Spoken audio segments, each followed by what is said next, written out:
Thank you for sharing your time with me today and inviting me to speak. I'm Kat Napier, and over 40 years ago, I raised my right hand and took an oath to defend the Constitution. While serving in a PSYOP battalion, I developed a keen eye for propaganda and a commitment to truth and social justice. And although it's been many years since I've worn the uniform, my commitment and sense of duty remains. It's what brings me here today. I'm a veteran of the United States Army, and I'm a city council member for Blue Lake, California. And if you're wondering what I'm doing here, so am I, because you've never heard of Blue Lake. It's a population of 1,200. What does that have to do with fossil fuels and geopolitical effects of oil and fossil fuel dependence? We're located, and I'll get to that, we're located 6 hours north of San Francisco. And Blue Lake is a former logging town. And like many rural areas, we've been dependent on resource extraction.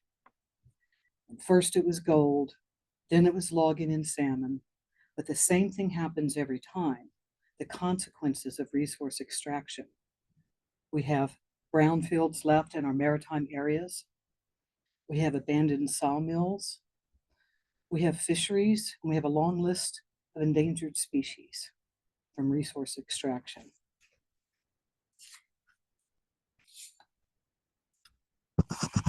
All of this has made our economy weaker and our future uncertain. And Blue Lake, like most towns in Humboldt County, is in the wildland-urban interface. And what that means is we're right there by the forest. And the impacts of climate change are already upon us.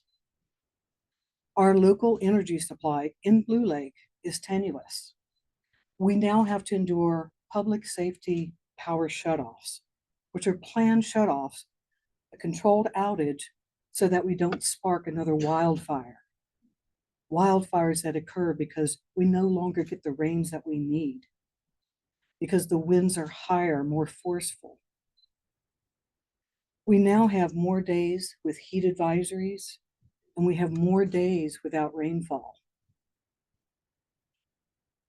Homeowners insurance is quickly becoming unaffordable, and while some major insurance carriers remain, others have pulled out of California completely. This will have huge implications for generations of people who the majority of their wealth is in their homes. In the winter, the storm season comes, and with a new intensity, often resulting in rainfall, greater rainfall in a shorter period of time, washing out our roadways and closing off communities from the rest of us. And this can happen for days and for weeks at a time. Now it's too much rainfall and too much wind. These are all a direct result of our fossil fuel-driven climate change. This threatens us with more than the disruption of our daily lives and more of the inconvenience of not having homeowners insurance. In time, we will see real economic instability, food insecurity, and physical impairment if we do not change course. Fossil fuels no longer translate into energy security, yet alone national security. They are no longer the standard of energy efficiency. We know that fossil fuel extraction is harmful to the environment, and we know that burning fossil fuels is harmful to the health of all living things. We know that fossil fuels are used as a weapon on a geopolitical stage. We know better, and we must choose better. In California, we must choose clean, sustainable energy sources and develop offshore wind energies. It's an investment in our collective futures. Blue Lake and Humboldt County will be part of this new energy strategy. We've already taken the first steps in our small town of 1,200. We have a grid connect to our local power provider, PG&E, and it's located at an abandoned power plant. This is a resource that we can convert into something that brings a better economy, and a safer environment. And it is one piece in a much larger puzzle that our colleagues here are presenting to us. Our part in Blue Lake will be a battery energy storage system.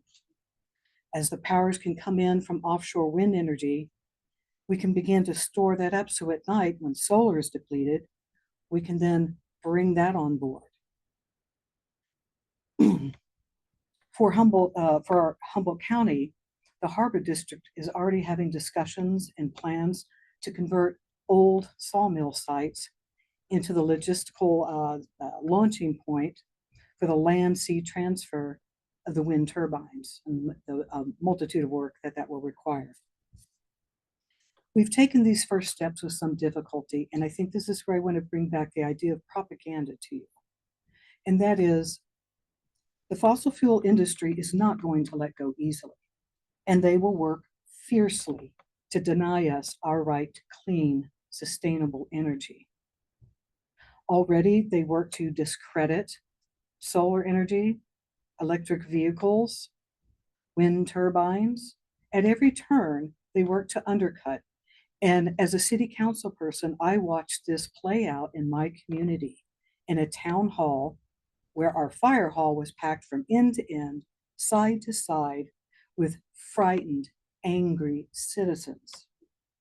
And these same frightened, angry citizens are the ones who care deeply about their environment, are very impassioned about their river, that the salmon are sacred to.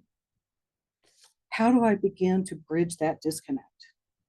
And it's going to begin with conversations and education and more conversation, collaboration. I will reach out to our Native American tribes, such as the Yurok and the Wiyot, and even our closest neighbors, the Blue Lake Rancheria. We have to do this at a local level and empower people to be part of this process. Because our energy dependence on fossil fuels is not a problem that gets solved somewhere else by someone else. It starts in small places like Blue Lake, and all the little townships and districts and cities and municipalities, large and small. We can be part of a movement towards clean wind energy. We can and will do our fair share in Blue Lake. We choose to do better than fossil fuels. We choose clean energy from offshore wind turbines. So I send out a request and a plea to my fellow electeds and my fellow veterans. Have these conversations with your constituents. Have these conversations with your family. Do your research and research harder and further. We can make this transition, and we must. And it will take small towns like Blue Lake to be part of that solution that help our larger friends, such as Ukraine. Thank you.